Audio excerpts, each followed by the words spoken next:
गणतंत्र दिवस समारोह 26 जनवरी को नई दिल्ली के कर्तव्य पथ पर मेरा परिवार मेरी पहचान थीम पर हरियाणा की झांकी प्रदर्शित की जाएगी। कर्तव्य पथ पर प्रदर्शन के लिए तीसरी बार हरियाणा की झांकी का चयन रक्षा मंत्रालय की विशेषज्ञ कमेटी द्वारा किया गया है। हरियाणा ऑनलाइन सेवाओं के लिए पहले ही देश भर में उत्कृष्ट कार्य कर रहा है। सूचना, जनसंपर्क एवं भाषा विभाग हरियाणा के महानिदेशक मनदीप सिंह बराड़ ने मीडिया कर्मियों से बातचीत में बताया कि मेरा परिवार मेरी पहचान कार्यक्रम की शुरुआत आम जन को घर द्वार पर सरकारी सुविधाएं व सेवाएं उपलब्ध कराने को लेकर की गई है। उन्होंने कहा कि मुख्यमंत्री मनोहर लाल इनोवेटिव सोच के साथ प्रदेश में अनूठी योजनाएं लागू कर हरियाणा को विकास की राह पर आगे बढ़ा रहे हैं। हरियाणा की कई योजनाओं का दूसरे राज्य भी अब अनुसरण कर रहे हैं और केंद्र सरकार ने भी अपनाया है। इस बार की हरियाणा की झांकी भारत सरकार के थीम विकसित भारत के साथ सटीक बैठती है, जिसमें विरासत और विकास का सामंजस्य दिखाई देगा। ये हमारे लिए गर्व की बात है कि पिछले 5 साल में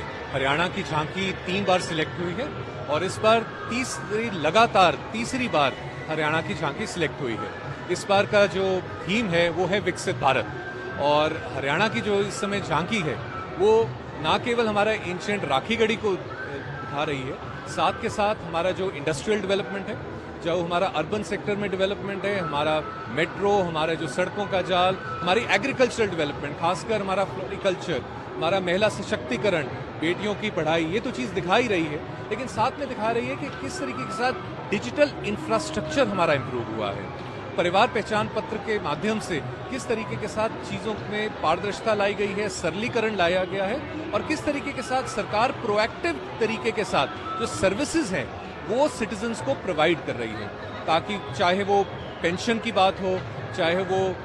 राशन की बात हो, चाहे वो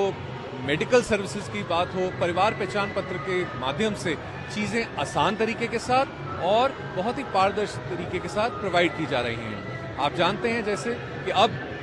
अगर वृद्धावस्था ओल्ड एज पेंशन की बात हो तो पहले लोगों को चक्कर काटने पड़ते थे, अब जैसे ही उनकी 60 साल की उम्र होती है सरकार प्रोएक्टिवली उनको कांटेक्ट करती है और उनकी कंसेंट लेके उनको पेंशन दिलाती है। अगर कोई व्यक्ति 18 साल का होता है तो उससे पूछा जाता है कि क्या आप वोट बनवाना चाहते हैं। तो इसलिए एक बहुत ही एक ट्रांसफॉर्मेशनल चेंज हरियाणा में जो आदरणीय मुख्यमंत्री जी का एक आदेश है कि सिटीजन्स को ये सारी सर्विसेज प्रोवाइड की जाएं, ये हमारी जो झांकी है वो सबको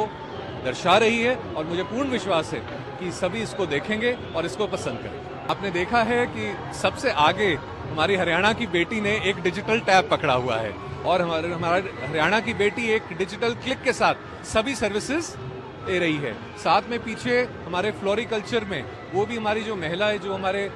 सहायता समूह हैं, वो किस तरीके के साथ हरियाणा में बहुत अच्छा काम कर रहे हैं और साथ में बाकी भी जो महिलाएं हैं जो कार्य कर रही हैं वो मेरा ख्याल दर्शाएंगी कि किस तरीके के साथ हरियाणा आगे